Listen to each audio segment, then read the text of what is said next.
हाल ही में world inequality lab द्वारा world inequality report 2026 जारी की गई है। यह इस रिपोर्ट का तीसरा संस्करण बताया जा रहा है। यानी वर्ल्ड इनइक्वालिटी लैब के द्वारा यह वैश्विक असमानता रिपोर्ट का तीसरा संस्करण है, जिसमें आय, संपत्ति, लैंगिक और जलवायु असमानताओं के गहराने की ओर संकेत बताया गया है।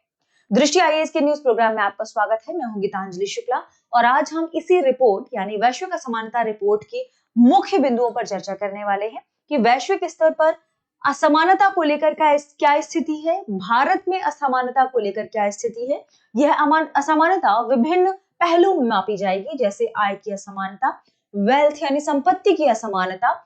देखिएगा कि पूरे विश्व में और भारत में भौगोलिक असमानता कैसे व्याप्त है। साथ में यह भी देखेंगे कि क्लाइमेट असमानता, लैंगिक असमानता कहां ठहरती है। तो आइए देखते हैं सबसे पहले हमारे रिपोर्ट के महत्वपूर्ण पहलुओं को। वो है कि वैश्विक असमानता रिपोर्ट 2026 कौन जारी करता है। तो इसके बारे में अभी हमने चर्चा की, वर्ल्ड इनइक्वालिटी लैब। ठीक है,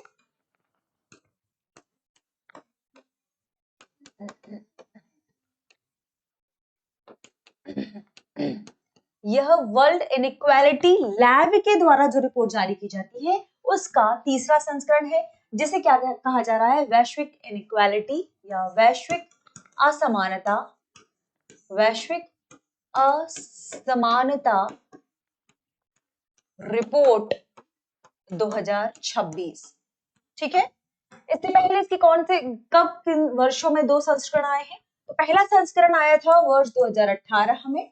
ठीक है, फर्स्ट संस्करण आप कह सकते हैं पहला, और दूसरा संस्करण आया था 2023 में। ठीक है, माफ कीजिएगा 2022 में इसका दूसरा संस्करण आया था, जिसमें इस रिपोर्ट में क्या कहा गया है। इस रिपोर्ट में आय, संपत्ति, लैंगिक और जलवायु असमानताओं के बारे में वैश्विक स्तर पर क्या स्थिति है, इसके बारे में चर्चा की गई है। तो ध्यान रखिएगा, आय को लेकर, संपत्ति को लेकर, यानी ये केवल आय को लेकर नहीं है, इसमें आय, संपत्ति, लैंगिक और जलवायु चारों असमानताओं के बारे में चर्चा की गई है। लैंगिक और जलवायु असमानताओं के बारे में चर्चा की गई है।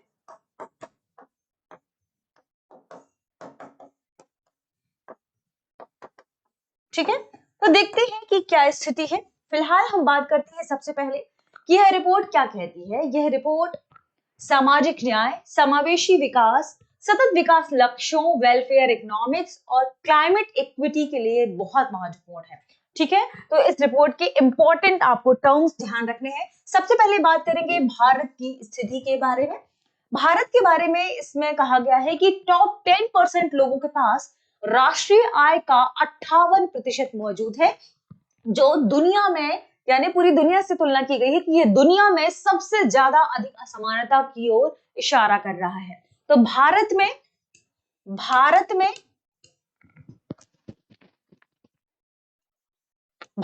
में टॉप 10% लोगों के पास कुल राष्ट्रीय आय का 58% मौजूद है। ये हम किसके बारे में चर्चा कर रहे हैं, आय के बारे में। ठीक है, ये थी आय के बारे में। और निचले 50% लोगों के पास केवल 15% आय है। निचले 50% लोगों के पास केवल 15% आय है। ये है भारत में आय की स्थिति, आय की असमानता। दूसरा है, ध्यान रखिएगा, इसी रिपोर्ट में बात की गई है वेल्थ को लेकर, संपत्ति को लेकर। तो अगली चर्चा हम करेंगे वेल्थ यानी संपत्ति की असमानता को लेकर कि भारत में इससे लेकर क्या स्थिति है। भारत में जब हम वेल्थ की बात करेंगे तो टॉप 10% लोगों के पास 65% कुल संपत्ति है। टॉप 10% लोगों के पास 65% कुल संपत्ति है मौजूद है। यानी आपके पास जितनी टोटल संपत्ति है इसका 65% 10% लोगों के पास है। टॉप 1% लोगों के पास 40% संपत्ति है। ये अपने आप में गहरी असमानता की ओर इशारा कर रहा है। ठीक है, टॉप 1% यानी जितने भी मिलियनर्स की बात करेंगे हम भारत में, टॉप 1% लोगों के पास कितनी 40% वेल्थ मौजूद है। ये अपने आप में एक गहरी असमानता की ओर इशारा करता है कि संपत्ति की असमानता आय की असमानता से भी ज्यादा है। ठीक है, ये रिपोर्ट, हमने इस रिपोर्ट का थोड़ा सा संस्करण इसमें लिखा भी है, इनइक्वालिटी आउटलुक, जो कि इंडिया के बारे में है। जैसे हम बात करते हैं बॉटम 50% लोगों के पास 15%, ये जो वेल्थ है ये वेल्थ को लेकर है और ये इनकम को लेकर है। इनकम की बात करें तो देखिए फुल पॉपुलेशन में यदि बात करें कि मान लीजिए 100% हमारे पास वेल्थ है, उसमें बॉटम 15% के पास 50% के पास 15% है, मिडिल 40% के पास 27.3% है, टॉप 10% लोगों के पास 57.7% है, और अगर हम टॉप 1% की बात करें तो 22.6% है। ये इनकम के बारे में। बात करें वेल्थ के बारे में तो देखिए टॉप बॉटम 50% के पास 6.4% ओनली, जबकि हम बात करेंगे टॉप 1% लोगों के पास 40.1%। तो जब रिपोर्ट कैलकुलेट की जाती है तो टॉप 10 1 इनको कैलकुलेट कर लिया जाता है, इसके बाद संयुक्त रूप से इसे बताया जाता है। ये भी ध्यान रखिएगा। ये तो हमने बात की, ये अभी इस वाले ईयर की बात कर रहे हैं, 2014 और 24 में क्या स्थिति थी।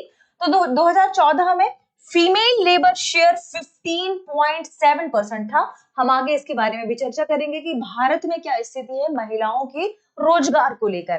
देखिए, अगर हमने जैसे कि हमने भारत में चर्चा की किसे लेकर, की वेल्थ को लेकर, आय को लेकर क्या स्थिति है और वेल्थ को लेकर क्या स्थिति है, यानी संपत्ति को लेकर क्या स्थिति है। 2022 में क्या था, 2022 में जो रिपोर्ट आई थी 2021 के संदर्भ में थी, उसमें कहा गया था कि शीर्ष 10% लोगों के पास 57% हिस्सेदारी है और निचले 50% लोगों के पास 13% हिस्सेदारी है। ये भारत के संदर्भ में था। बात कर लेते हैं थोड़ा सा हम वैश्विक लेवल पर कि विश्व में क्या स्थिति है। देखो, रिपोर्ट की मुख्य बातों में बात करें कि किस ओर इशारा किया गया है, तो इसमें कहा गया कि विश्व भर में सबसे ज्यादा जो बढ़ा है वह है अत्यधिक धन संकेंद्रण।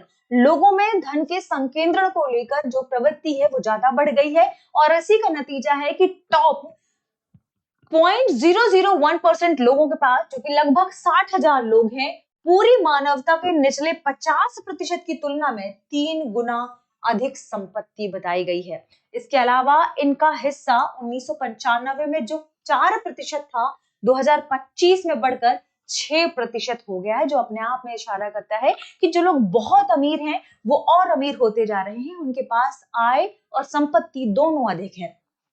वहीं विश्व स्तर पर यदि हम संपत्ति के वितरण की बात करें तो टॉप 10% लोगों के पास 75% वैश्विक संपत्ति है। ये बहुत ही टॉप मिलियर्स की जब हम बात करते हैं, बिलियर्स की बात करते हैं, उनमें शामिल हो जाते हैं। बॉटम 50% में केवल 2% संपत्ति लोगों के पास है और टॉप 1% लोगों के पास 37% वैश्विक संपत्ति मौजूद है। यह पूरी दुनिया के निचले 50% की संपत्ति से 18 गुना अधिक है। यानी वेल्थ, यहां भी देखिए वेल्थ के मामले में जो सबसे अमीर लोग हैं उनके पास आज भी उतना ही ज्यादा वेल्थ बढ़ता जा रहा है।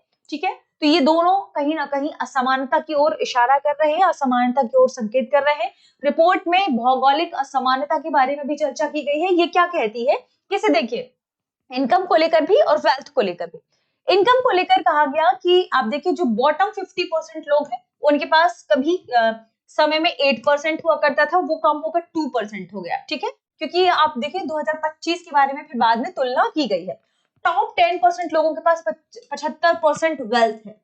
टॉप 10% लोगों के पास 75% वेल्थ है। मिडिल 40% लोगों के पास 23% वेल्थ है। वहीं देखिए कि जो बिल्कुल हम बात कर लेते हैं बॉटम 50% की, उनके पास मात्र 2% वेल्थ है, जिसके बारे में भी हमने पिछले स्लाइड में चर्चा की। इनकम देखिए, जो टॉप 10% लोग हैं उनके पास 53% इनकम मौजूद है टोटल इनकम की, और मिडिल के पास 38%, वहीं बॉटम 50% लोगों के पास मात्र 8%। सोचिए कि बॉटम, जब हम 50% का मतलब 50% लोग होते हैं, उनके पास मात्र 8% आय है। ठीक है, ये तो हमने बात की वैश्विक स्तर पर क्या स्थिति है। अब बात करते हैं इस असमानता के कारण क्या है, इस समानता के पीछे क्या वजह है।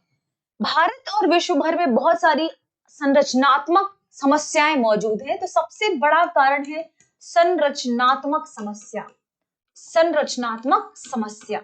ठीक है, जैसे हम थोड़ा सा चर्चा करते हैं अब भारत में और विश्व भर में महिलाओं के श्रम को लेकर, महिलाओं के श्रम को लेकर क्या स्थिति मौजूद है। जैसे हम जब औसत वार्षिक आय की बात करते हैं तो भारत का लगभग औसत वार्षिक आय 6200 यूरो है।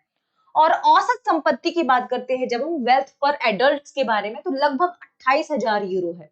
ये भी कम दर्शाता है। लेकिन महिला श्रम सहभागिता केवल 15.7% है। महिला श्रम सहभागिता मात्र 15.7% है और 10 वर्षों में इसमें कोई सुधार नहीं हुआ है, ना तो विश्व के लेवल पर, फिलहाल बात कर रहे हैं भारत के लेवल पर, तो भारत में पिछले 10 वर्षों में कोई सुधार नहीं, कोई सुधार नहीं। ऐसा भी कहा गया है रिपोर्ट में कि प्रत्येक 1 घंटे की तुलना में महिला पुरुष की बजाय 60%, हालांकि 61% डाटा है उसमें, कि लगभग 61% का आय कमाती है। तो एक पुरुष जितना कमाता है उससे 61% एक महिला 1 घंटे में कमाती है। ये 1 घंटे का डाटा था।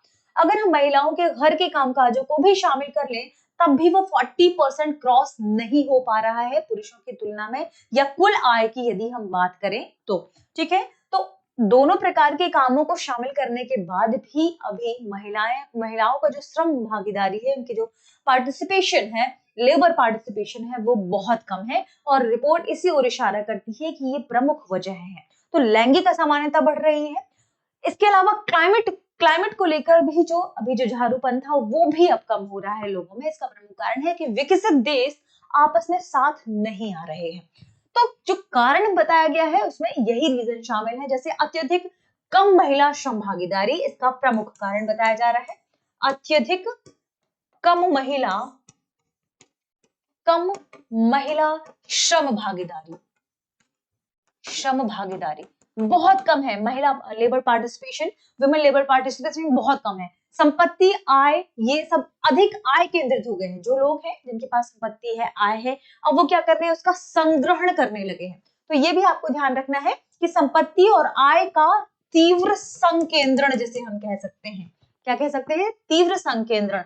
किसे लेकर, संपत्ति को लेकर, आय को लेकर लोगों में तीव्र संकेंद्रण की भावना आई है, जिसमें जिसके पास संपत्ति पहले से मौजूद है, ये उनमें ज्यादा प्रवृत्तियां बढ़ी है विश्व स्तर पर। इसके अलावा पूंजी पर आधारित और जो नियंत्रण था वो अब केंद्रीकृत हो गया है।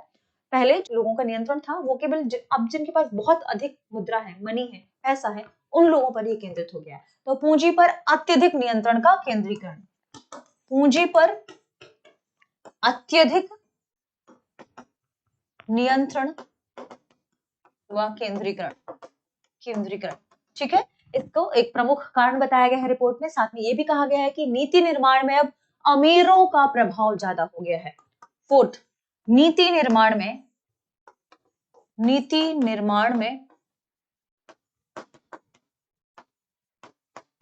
अमीरों का असमान प्रभाव है, उनके हिसाब से चीजें बनने लगी हैं। सामाजिक सुरक्षा और सार्वजनिक निवेश में बहुत कमी आई है।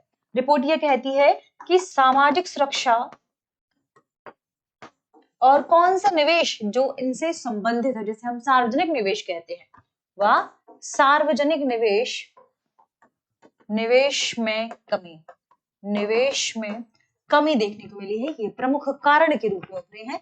तो असमानता के लगातार बढ़ते हुए कारणों में ये प्रमुख रीजंस हैं, आपको नोट कर लेने हैं। ये ध्यान रखिएगा कि इन्हें लेकर अब लगातार काम करना है, यानी सामाजिक सुरक्षा को बढ़ाना है, सार्वजनिक निवेशों को ज्यादा महत्व देना है, अत्यधिक श्रम भागीदारी में महिलाओं का पार्टिसिपेशन बढ़ाने की जरूरत है। जब हम क्लाइमेट इक्वालिटी की बात करते हैं तो हमें इस ओर भी ध्यान देना है कि जलवायु असमानताओं को कम किया जाए। अत्यधिक देखिए, जब हम महिला पार्टिसिपेशन बढ़ाएंगे तो एक ये भी अब विकल्प निकलकर सामने आएगा कि अब आपके पास आय के जो स्रोत हैं, अभी क्या है, महिलाओं का पार्टिसिपेशन कम है, तो हो सकता है ये भी दिखाता हो कि महिलाओं की पार्टिसिपेशन कम होने की वजह से उनके पास आय कम है। अब एक और बात ये ध्यान रखना है कि पूंजी पर अत्यधिक जो नियंत्रण है, केंद्रीकरण है, उसे कम करने की जरूरत है। इस नियंत्रण और केंद्रीकरण को कम करने की जरूरत दिखाई गई है। तो ये कुछ प्रमुख मुद्दे थे जिनके बारे में हमने चर्चा की। आगे बढ़ने से पहले आपके लिए एक सूचना ये है कि अगर आप घर बैठे करना चाहते हैं यूपीएससी की तैयारी, तो अब दृष्टि आईएएस लेकर आया है एक नया कोर्स जिसका नाम है studio GS foundation. Live online course जिसमें आपको जीएस फाउंडेशन पढ़ाया जाएगा मात्र 24,999 रुपए में। लाइव क्लासेस होंगी, डाउट सॉल्व कर सकते हैं आप, तुरंत सवाल पूछ सकते हैं क्योंकि स्टूडियो से क्लासेस होंगी। साथ में आपको इसमें 2 साल तक का करंट अफेयर की क्लासेस भी मिलेंगी। 2 साल तक का आपको दृष्टि की जो करंट अफेयर मैगजीन है उसकी पीडीएफ भी मिलेगी। आपको क्लास में जो भी पढ़ाया जाएगा उसका पीडीएफ भी मिलेगा। साथ में आपको प्रिंटेड बुकलेट्स भी मिलेंगी। ये 14 महीने का पूरा फाउंडेशन का कोर्स होगा और इसमें 2 साल तक की आपकी करंट अफेयर की क्लास भी होंगी। तो अगर आप करना चाहते हैं यूपीएससी की तैयारी तो जुड़िए दृष्टि से। मात्र 24,999 रुपए में आपको ये कोर्स मिल जाएगा। और अगर आप इसे एक बार में नहीं दे सकते तो इसमें भी आपको इंस्टॉलमेंट की सुविधा उपलब्ध है। 18 महीने तक ये कोर्स आपको अवेलेबल रहेगा, चाहे तो आप इसे बढ़वा भी सकते हैं, इसका विकल्प भी मौजूद है। चलिए, इसके लिए यदि आप एडमिशन लेना चाहते हैं तो कॉल करें 87501 और 87501 पर।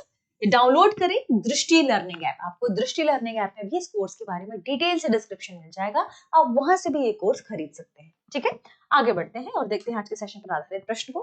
प्रश्न है, भारत में महिला श्रम भागीदारी की जब बात करते हैं तो इनइक्वालिटी रिपोर्ट 2026 में इसके अनुसार यह कितनी है? आपके पास ऑप्शन है 25%, ऑप्शन बी है 20%, ऑप्शन सी है 15.7%, ऑप्शन डी है 32%। तो इनइक्वालिटी रिपोर्ट या हम बात करते हैं वर्ल्ड इनइक्वालिटी रिपोर्ट की, इसके अनुसार वुमेन की पार्टिसिपेशन रेट आपसे प्रश्न में पूछी गई है। तो इसका जवाब आपको कमेंट सेक्शन में देना है। मिलते हैं अगले सेशन में, शुक्रिया।